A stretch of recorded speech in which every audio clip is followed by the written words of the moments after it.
நிகழ்விற்கு நான் ஒரு முதன்மை விருந்தினராக அழைக்கப்பட்டேன். அதற்காக எனது சிறந்தாட்டிய நன்றிகளையும் வாழ்த்துக்களையும் சேர்த்து கூறிக்கொள்கின்றேன். இலக்கியம் என்றது ஒரு வார்த்தை அல்ல, அது வார்த்தைகளின் விளையாட்டும் அல்ல. அது கண்ணீரை வார்த்தைகளாக மாற்றுகின்ற ஒரு சக்தி, அது வழியை வழிகளாக மாற்றுகின்ற ஒரு துணிவு, அது மனிதனை மனிதனாக மாற்றுகின்ற ஒரு ஒளி. இன்று நாம் ராசரத்னம் ஐயா அவர்களுக்கு, மதிப்புக்குரிய அவர்களுக்கு நாங்கள் என்ன செய்ய போகின்றோம் என்ற ஒரு கேள்வி என்னுள்ளே எழுகின்றது. அவர்களது படைப்புகளை எமக்கு அடுத்ததாக வருகின்ற அனைத்து சந்ததியினருக்கும் மாணவர்களுக்கும் வாசிக்க கொடுக்க வேண்டும்.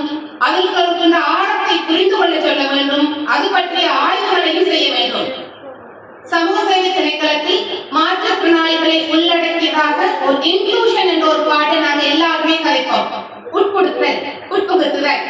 நான் மேரி அண்ணாவோட கடந்த 15 வருடங்களாக மாற்றுத்திறனாளிகளுடன் வேலை செய்கின்ற ஒரு அனுபவத்தை பெற்றுகின்றேன். சந்தோஷமா இருக்கின்றது. அவரது தந்தையாரை நான் பார்க்கவில்லை, அவருடைய நான் பேச்சுக்களை கேட்டதில்லை, புத்தகத்தை மட்டுமே வாசித்திருக்கின்றேன். ஆனால் அவரது மகனுடன் சேர்ந்து பணியாற்றுகின்றேன், தற்பொழுதும் பணியாற்றுகின்றேன் என்பது மிகவும் பெருமையாக இருக்கின்றது.